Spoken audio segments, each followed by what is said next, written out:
Hello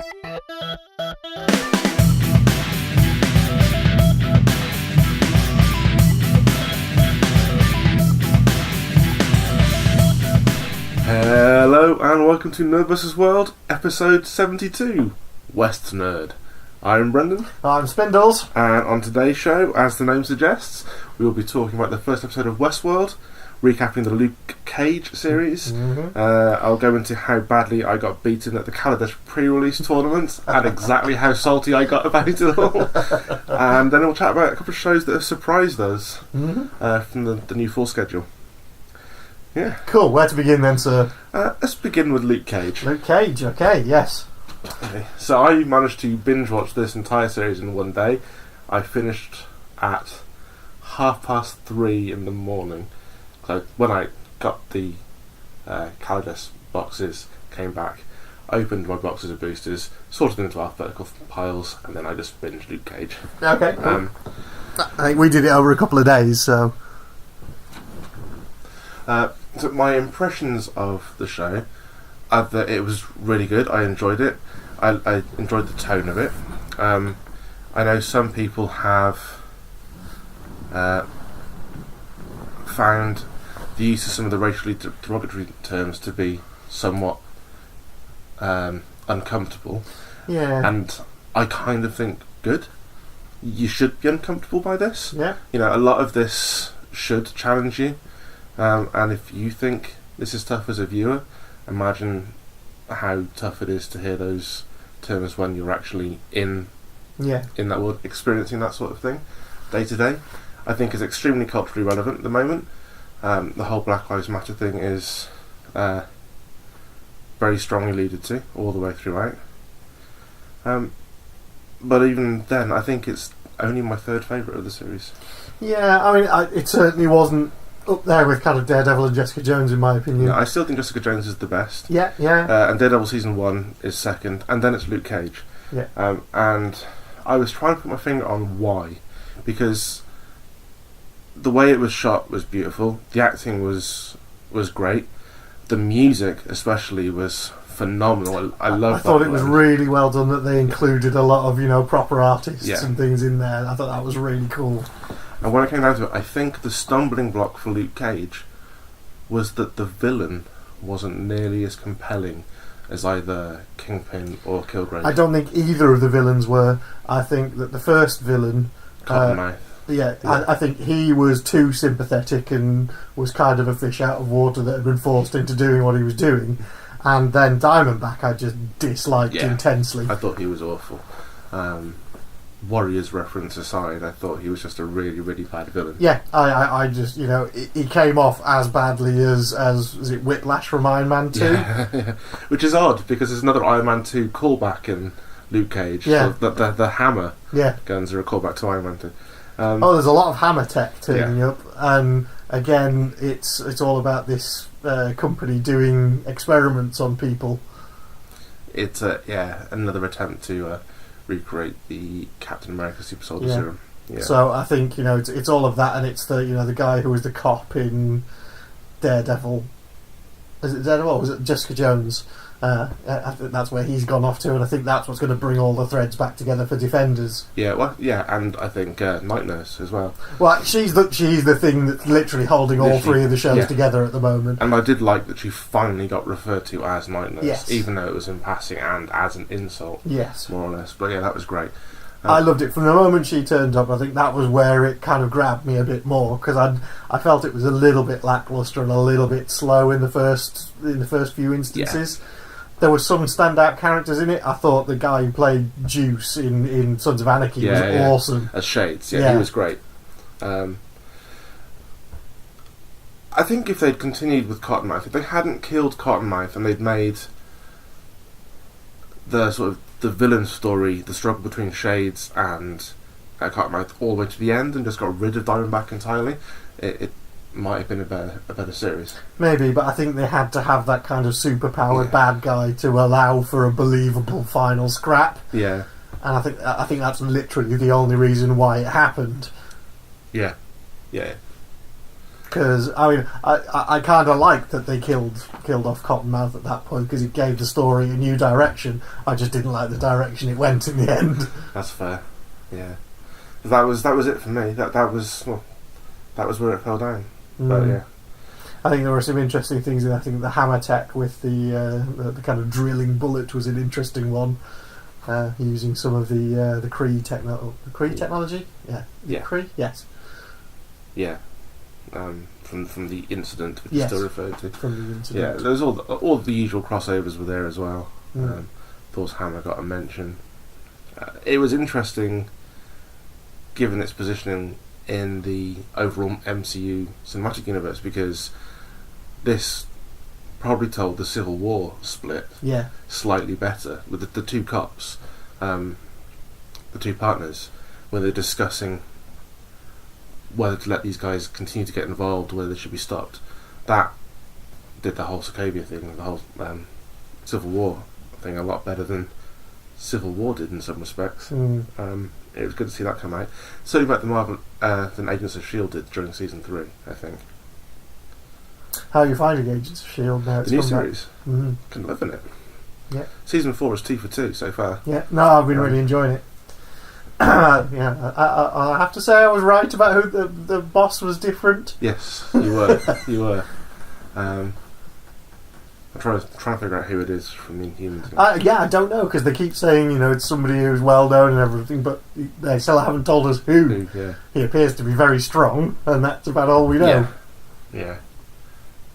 But yeah, no, I was completely wrong about that. I was wrong about so many things on the last episode of this show.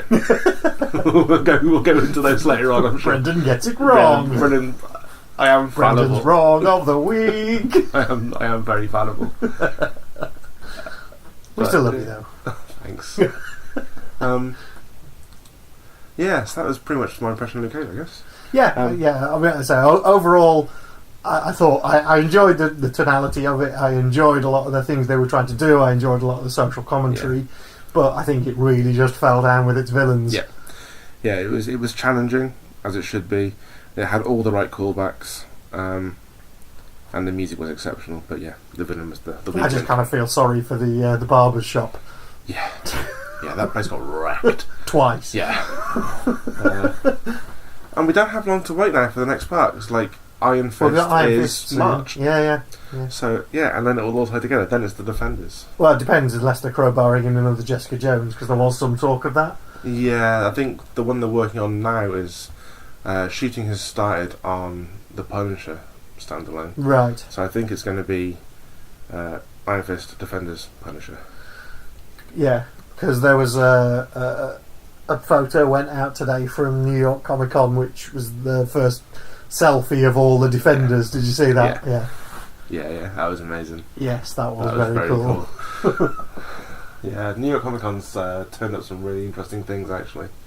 They did the 3-minute clip of Walking Dead, because it's 2 weeks now into the premiere of the new series. It's out on the internet. I mean, like, if you are really desperate to avoid spoilers, there's none in the clip, but it's possible you can work a few things out. Potential analysis of the clips may give away who it is. Yeah, I don't know. Do you want to go into the discussion of it, or should we just leave that up to people to go and look and make their own decisions? I think we're kind of on the right track with some of the stuff we've said in the past. It's definitely implied that there's more than one death, and it's definitely implied that one of the deaths is a significant impact to Rick. It also tells you that Rick isn't dead, because it's Negan and Rick having a conversation. It was never going to be Rick. The clip's called Right Hand Man, so make of that what you will. Fair enough. Yeah. that was a fucking tease. That was a tease. Yeah, I'm sorry, internet. That was too much of a tease. Cool. Next then, WestWorld. Yeah, well, let's do it. WestWorld's a teaser of the show as well, and I think we've spotted our new favourite game for that show, which is going to be identify the music clip playing on the player piano each week. Yep. Spot the cover version. Yeah. So episode 1, it was Black Hole Sun by Soundgarden, which was awesome. Yeah, which was incredible. Episode 2 was Radiohead. Yeah, no But also, surprises. in episode 1, there was also Painted Black by Black. the Stones. But that wasn't on the play piano, that was a score. Yeah, but that was an awesome cover of it. Yeah, and so episode 2 was No Surprises by Radiohead off OK Computer, because obviously. Because computers. Yeah. Overall impressions of the show? I know when we were talking about the new shows that were coming up a few episodes back, we were sort of reluctant to get too hyped about pretty much all of the film to TV conversions we were not looking forward to. I think recalcitrant was the word. Yeah, but we were tentative about them. But this one hasn't let me down. I've loving this show. Yeah, absolutely. I mean, I've watched both episodes now pretty much back to back. Yeah. And they're phenomenal bits of TV. So well put together. Yeah. And there's just so many threads dangling and so many people in it that's just unreal. Episode 1 did the right thing in terms of setup.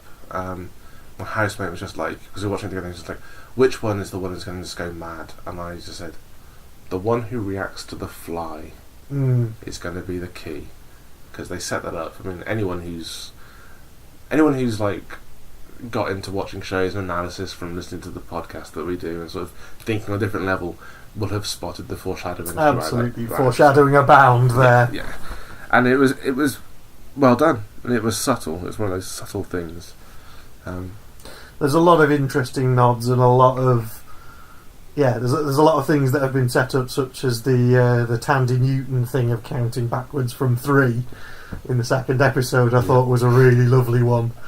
That she explains that to everyone as a way that she deals with coping with stuff, and then you see a flashback later on where she's being talked through, and actually that's being done to her as part of her ongoing maintenance.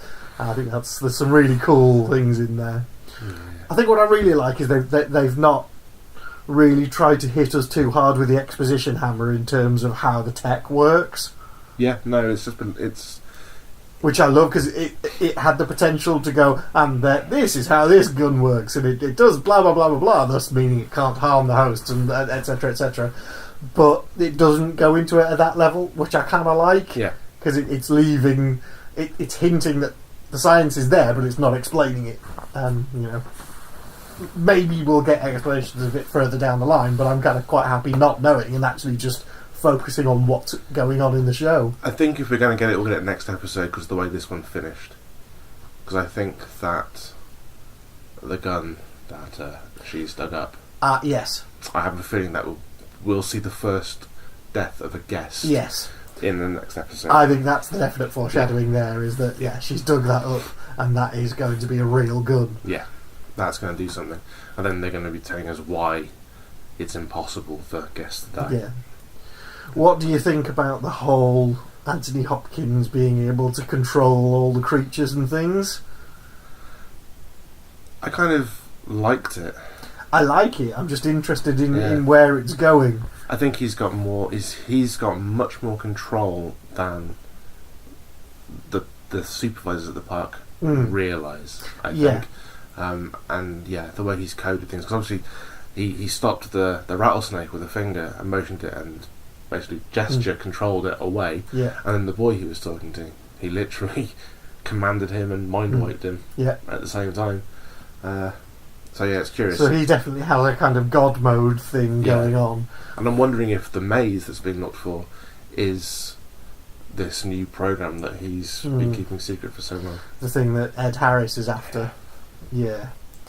Yeah, he's an interesting one. What do you make of him? Well, he said that he was born inside the park in the last episode. The fact that he's been coming there for 30 years. I mean, what could he possibly have been looking for 30 years? Has he interacted with every single one of the hosts? Well, I think so, and I think that's the thing, is that he's convinced himself that there has to be more. Yeah, and then that kind of ties in with what Anthony Hopkins is saying during that awful presentation, where that guy's talking about, this shows you what people want to be. He's like, no, people come here because they think they spot something that nobody else has spotted. Yeah. So what has Ed Harris's character spotted that's made him go this far? And obviously interact with the hosts on a way no one else has. Yeah. Because that the young girl host turned around and then told him about the maze. It was just like, the maze is not for you. It's like, okay, well, she's aware. Yeah. On another level. Yeah. and there was a whole host of things that he had to go through just to get to that point of there is something there, but and he's saying to the guy that he's saved from the Hangman's Noose that he knows all about him. He's been there for 30 years, he's met him so many times, but only now did he discover he had a family. Like, he knows what favourite whiskey he likes to drink, everything. So yeah, and like, if you think about it, that's a daily reset more or less in the park in 30 years. It's got to be something huge. Well, yeah, I guess it's got to be Groundhog Day. And it's essentially, it's a guy who's been living Groundhog Day for 30 years. To try and get to something at the bottom of this park. Yeah, it's going to be intriguing. And but I guess there was something at some point 30 years ago that triggered him off, and he's gone, okay, there's this thing, maybe I can find it. Yeah. And that's what set him on this quest and driven him quite mad. Yeah, absolutely mental. He's quite mad. Yeah. But it's adding to the intrigue. I'm loving it. I can't wait to see where it goes. Yeah. I was very happy to that they started this episode the way they did with the train coming in, so we actually see the future setting that WestWorld exists in. That was nice. And we saw a lot more from the guest's point of view, rather than machinations of the management of the park and the interaction between the robots. Yeah, and it was interesting to see different people's levels of interactions with people within the park, so the guests, and how they kind of go from the flagrant not caring, they're obviously not even human, to seeing when the one guest saw the oldest host in the park, and she did her usual thing of dropping the tin can, and he went over, and that was while that whole speech was going on, that somebody sees something that they think they're seeing for the first time, whereas that's something that happens every day. It's just that he was the one who noticed it this time, instead of James Marsden, because James Marsden sat in a glass box with bullet holes in him. Yeah. Nah, it's a very clever show. I'm loving the way it's been done. So yeah, it's one that we were concerned about because of its adaptation nature, but it's been great. Now, a couple of others, and this is where I was wrong. Another time that I was wrong. Designated Survivor. You said watch it because Kiefer Sutherland's playing a nice guy, and I couldn't think of any time where he's ever played a nice character. And I mentioned this again in front of my housemate, and without missing a beat, he just said Young Guns. I was like, fuck, you're absolutely right. Yeah, he was actually a very decent guy in Young Guns. Yes, he was. And he's awesome in Designated Survivor. I'm actually quite enjoying that show. So good. I'm enjoying that a lot more than I thought I would. He has kind of slipped back into the Jack Bauer role a bit now as the president when you get to episode 3. He's stamping his authoritar on people, so he is a bit kind of tell me where the bomb is. Damn it, Chloe. But it has set me off to rewatch 24, and I'm halfway through season 4 now. I've rewatched it all again. I gave up with that halfway through season 2, I think. I love it. It's great. It's just the cheesiness. You can just see everything going wrong, and it's brilliant. It's just when they go, this is going to happen within the hour. You know it's all going to go wrong. Well, especially because I've watched the whole thing many, many times. But it's good chewing gum in the background while I'm working. That I have to pay attention to. I can just look up every once in a while and go, Kim and the Cougar. The most random plotline on earth. Hers is the most annoying subplot of any character in any TV show ever in 24 season 2. Really? Yeah, well, because she goes from she's babysitting, and then it turns out that the dad of the kid that she's babysitting for is abusive, so she ends up stealing the child and running away after the dad hits the kid, and then eventually the dad comes after her, they steal the dad's car and drive off, and then they get pulled over by the police because they're trying to get out of Los Angeles because there's going to be a nuclear bomb. They get pulled over by the police, and the bloke's wife is in the trunk because he's murdered her, so they get arrested for murder. Then they're getting driven back to LA, so they crash the cause a distraction and crash the police car. Then she gets out, runs off into the wilderness, leaving her boyfriend behind in the car, who then later turns up in hospital after having his leg amputated. She's running around in the woods and being chased by a cougar. Then she's running around, gets her foot caught in a trap. And then I gave up on this. I quit the show before this happened. And then she's found by a guy who is wandering around in the woods. He sets her free, takes her back, turns out he's like a survivalist nut job and has an underground bunker.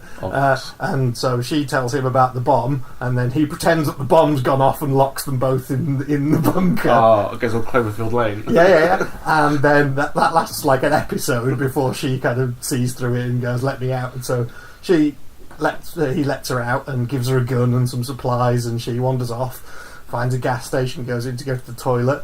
At that point, someone turns up, breaks into the gas station, holds them hostage, shoots the guy there, holds her hostage. Fucking hell. And this is a subplot. That's insane. And then eventually she breaks out of there and then gets driven back to CTU just in time to potentially be killed by Nina. I almost want to go back and finish season 2 now. I can't remember how far I got in, but I did not get to that far. It's the most stupid set of subplots ever, because none of it has anything to do with the main plot. Because the main plot is all about nuclear devices and potential terrorism. And was this before or after she did Girl Next Door? I don't know. I'm trying to think if maybe she was a Hollywood starlet by this point. I don't think so. I think that kind of started with season 3. And now, because I'm on season 3 now, nearly at the end of it. And that's the point where, in order to keep her safe, Jack has brought her in and given her a job in CTU. Brilliant. So you can see how well that's going to end up. Brilliant. And I won't go through the subplots that she's been involved in thus far. But yeah, season 2 is stupid subplot central. Right. Well, I might actually have to go back and look at that now. Just because of that. Oh dear. Anyway, that was a weird, weird sidebar. But yes, Designated Survivor.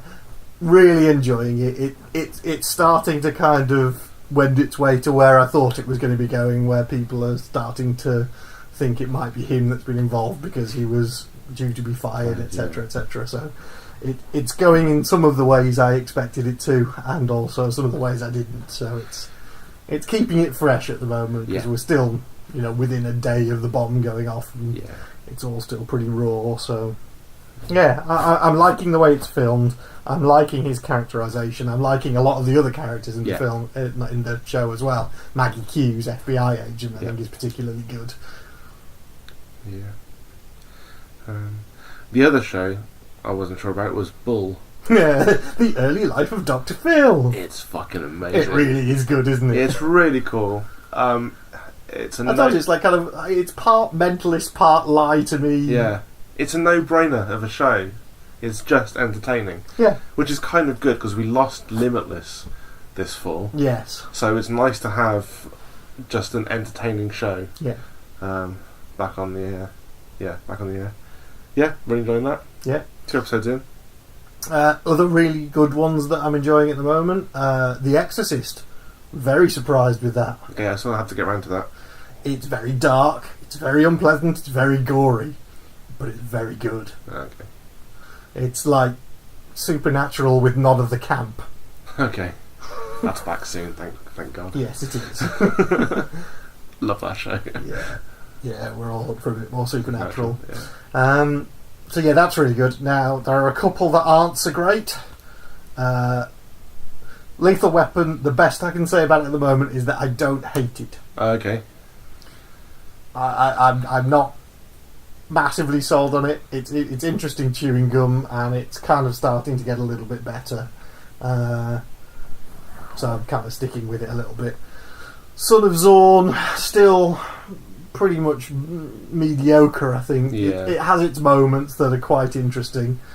I think we partially overhyped that show to ourselves. Probably, because the idea was genius. The idea was fantastic, but the execution hasn't been quite as funny as I'd hoped it would have been. Indeed. Yeah.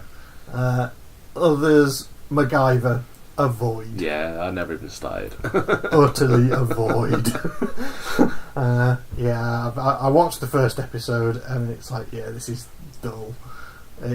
It's kind of just him explaining his way out of problems and going, has anyone got this thing that I can make these things out of? And that's essentially it. It's just it's like watching a point and click adventure game where you have to go and collect a thing from over there and a thing from over there and put those two things together in order to get to the next bit. So it kind of feels like that, only less engaging. Yeah, I was never convinced by that, so I didn't even waste my time with episode 1. Yeah, it's not even nearly great. So, yeah, avoid Macgyver if I were you. Anything else? Trying to think if there's any other shows that I've been enjoying or otherwise. Not that are a surprise, you know. Bull and Designated Survivor were a surprise, but the other shows that I'm expecting to enjoy that I am, I was expecting to, like Lucifer. That's still fantastic. Yeah, Lucifer's great. That's back with a vengeance and really enjoying that. I think the only one I'm let down by is we said last time with the Blacklist. Kind of just not been grabbed by it so far. Yeah, I having watched I think the third episode now, I think it was. Is it the third episode? I can kind of see what they've done and why. It just wasn't very engaging, and you didn't quite believe the bad guy's motivations behind it, because it was just a ridiculous idea that he would kidnap Elizabeth and the daughter and make them love him and it would all be fine. They'd eventually come round, honest. And then there was lots of escaping and recapturing and crashes and things going wrong and almost deaths of some of our favourite characters, which I won't go into. Cool. But then it's essentially just set it up where the whole season, I think, is just going to be a search for the kid. Yeah. I think that's what they've done, is they've taken a couple of episodes to set that up, make it all look fine, and then give Elizabeth a reason to go back to the FBI again. Yeah, and that gives Tom a reason for his spin-off. Yeah, indeed. Yeah. So he can go off on his own investigations while Elizabeth's faffing around with the FBI. Yeah. And I think that's probably what it's going to be. Okay. Well, let's see how they tie in the Blacklist to it, because like that's kind of the theme of the show is Reddington giving up people on the Blacklist. Yeah, I mean, there's been a couple that have been on the list that have been kind of taken out. Like there was Marto, I think, was last episode, which was the guy who kidnapped the baby that was running around. So they are still doing that, but then I think it'll start getting back to normal. I think after this, with the side plot of where's my daughter. Yeah, I hope so. That's been a consistently good show over the last few years. So. It's still eminently watchable just for James Spader. It's just, when he starts talking about his favourite food, whoever he's talking to is doomed. Yeah. Utterly genius. Scorpion's back. I haven't seen it yet, haven't got up with it. Scorpion's back and it's good. Excellent, yeah. That's that fills in the gap that was left behind when Leverage finished. It's really enjoying that show. Yeah, I need to catch up with that. So, it's rather good. Yeah. I think that's pretty much it in terms of shows. Yeah, I mean there's still a few more to come back. Like I said, Supernatural's yet to come back. Yep. Walking Dead's yet to come back. And then there's a whole bunch of new ones. Yeah, I think Legacy, the new X-Men one on Fox. And 24 Legacy. Yeah. What am I thinking? Is Legacy right? I don't know. It's 24 Legacy. Yeah. Is the 24 spin-off that's coming in January. Oh, no, it's Legion. Legion is the one I'm thinking of. Okay. Which is the X-Men. Okay. No, I'm not sure about that. Going to Fox. Then there's the Cloak and Dagger one that we were talking about as well. Legends of Tomorrow will be back at some point. Supergirl will be due back fairly soon. I finally finished season 1 of Supergirl. That was a drag. I have higher hopes for it now. Mind you, that's something we haven't spoken about yet. Arrow. Is Arrow and Flash? Well, I gave up on Flash season 1. It was too twee for me. It is very cheesy. So I didn't stick with it. Arrow, on the other hand, I've always enjoyed. I enjoyed this episode until the last shot of the episode. Okay. Because I was like, oh great, another fake Arrow. Or is it Malcolm Merlyn back for more? I don't think it's the Black Archer. Or if it is, I don't think it's Malcolm Merlyn. Right, okay. I don't think it's him. I think that would just be ridiculous at this point to bring him back. But yes, you're right. It's a bit ridiculous bringing back another Black Archer at this point. And my main concern is that the big bad, like the old Walking Dead alumni. Oh yeah, the guy who played Tyrese. Yeah, is just kick-ass and brutal, and is not superpowered, and that's the point of him. He is just a leader and aggressive and take anything, no matter what the costs. I worry that they're going to put him into the Black Archer scene. No, not a chance. Yeah, that's my concern. No, he's too big and thuggish to be doing that. Which is fine. The subplot, though, was interesting. How Oliver Queen joined the Bradver. That was an interesting touch. That's something we've been wondering about for 4 and a bit seasons now. Yeah. So, yeah. Well, we're almost getting there because that was... It said 5 years ago, and we're on season 5 of Arrow now. So it's got to be running out of flashback now. Yeah. It's got to be. If it goes beyond this season, it's just getting silly now. And then, of course, what you have to do is you have to go back, cut everything apart, and then watch everything in chronological order. So you have all the flashback scenes first, and then you go and watch it in that. Yeah. Or is that just me? That's probably just you, but also probably a reasonable percentage of our listeners as well. And definitely me now you've mentioned it. So we'll slate that in some point next year, yeah? Yeah, let's wait till May. When everything finishes, we'll just do it. I know, I'm really, really upset at the lack of good summer shows now. There was hardly anything to keep me going over summer. Yeah. That's why I went back to rewatching a whole bunch of stuff that I'd already watched, because the summer shows weren't engaging at all. I did every season of How I Met Your Mother in about 10 days, and then I just watched every season of TNG. Yeah. And DS9. But did you watch them in chronological order? Nope. Naughty. No, because I think I watched Deep Space Nine first, to be honest. I didn't put them in Stardate order either. So, yeah. My bad. I have my nerd card back in, shall I? No, I think you'll find it's just my OCD. Cool. Have to find new and interesting ways of watching a show. Can't just watch a show. You've got to do it in thematic order. Oh yeah, well I did themes. I did them in thematic order alphabetically. Yeah. I had a Klingon theme. I just watched all the Klingon episodes. Oh, so wrong. Anywho. Just the magic of Netflix though, isn't it? Oh god, yeah. Yeah, you can just literally just pick a show and go, oh, binge watch that all again now, thank you. And I do, invariably. Cool.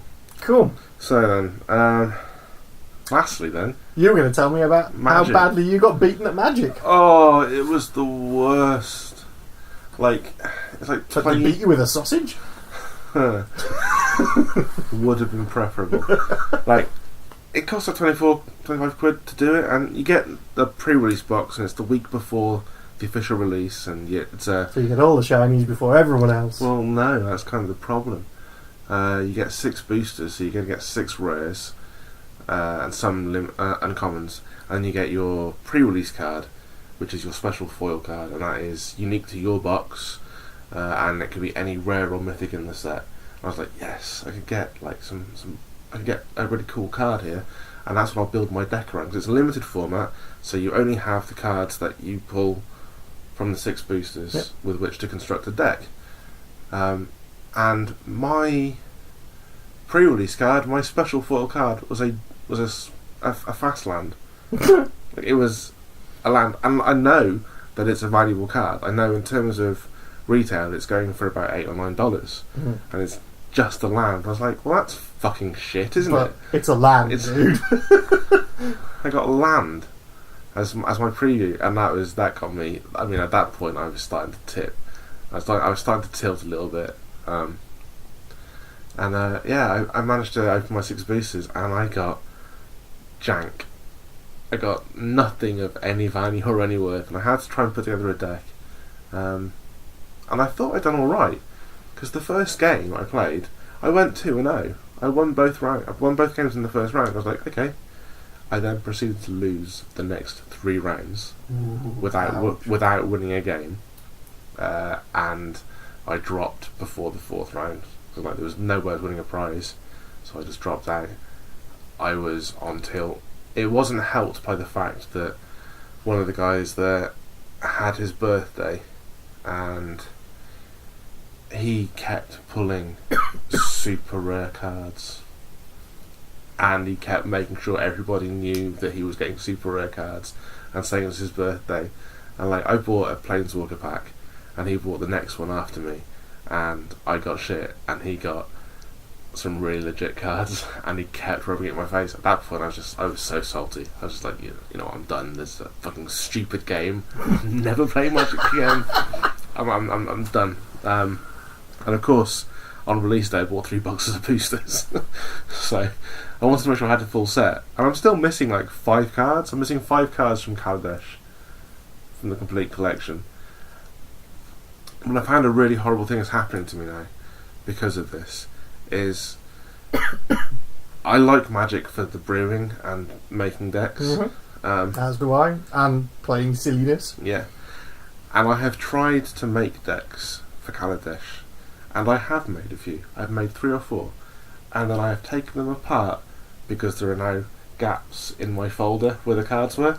I can't get over leaving gaps in my folder to actually make a deck.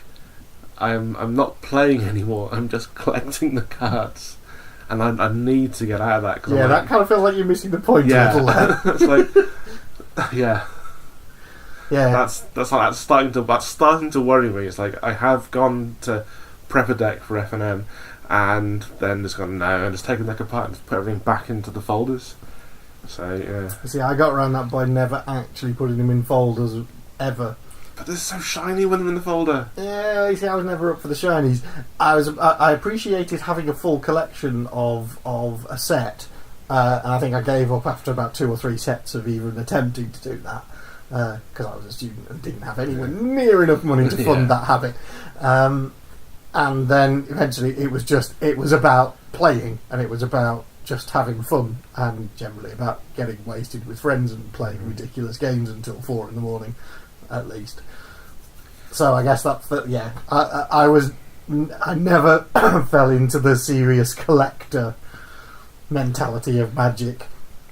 I think there's just something in my OCD that's just doesn't like to see a hole in a collection. So yeah, I will get Just through take it. a photocopy of it, put the photocopy in. Yeah, I can fill it with a proxy, which is probably the best way to go about it. But yeah. But I've got so many cards now. I mean, nowhere near your collection. No, well, yeah. Mine is 20 odd years worth of collecting. But yeah, that's my shameful story of how I let a card game tilt me. Happens to us all, so. Yeah. I'm usually I'm always a gracious winner, and I'm usually a very gracious loser, unless it's Monopoly.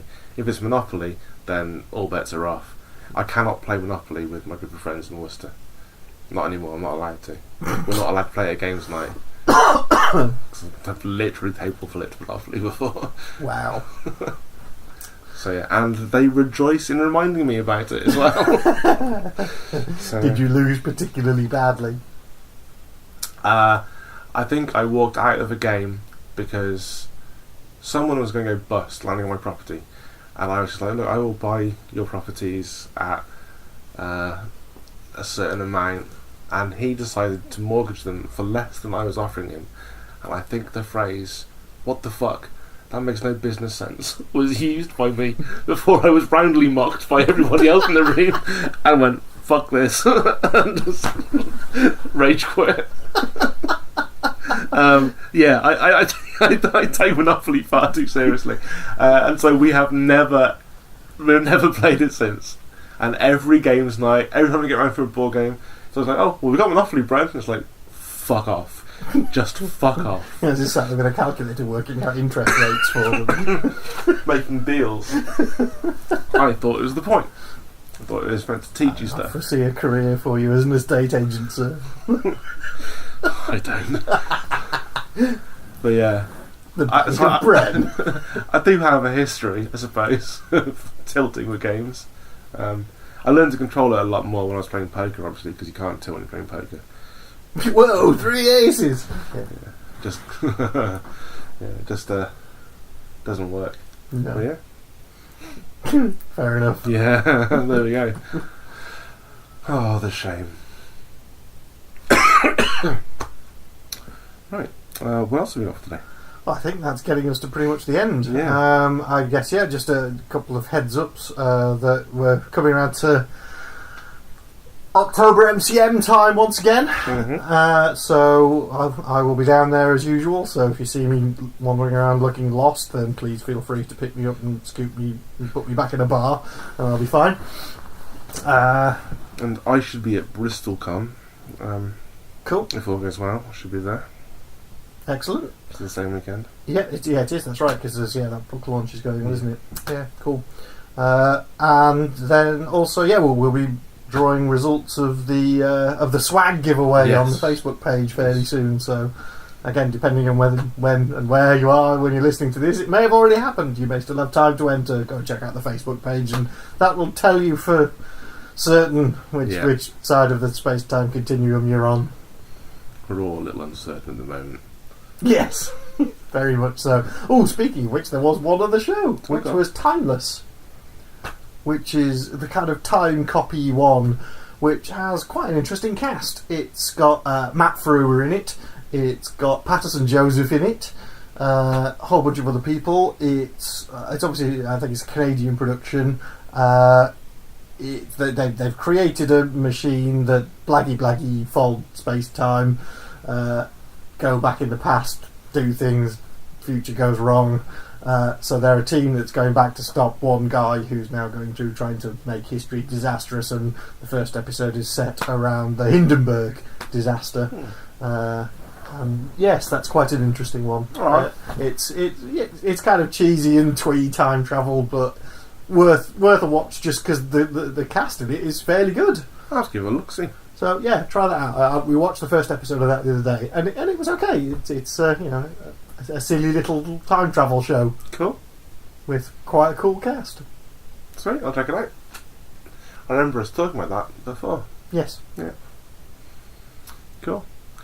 Right then, that's definitely all for this week. I believe so. Thank you all for listening. Until next time, I've been Brendan. I've been Spindles. And take care of... Oh, fuck off. It's the pressure it gets to you every time. It is. Until next time, take care and be excellent to each other.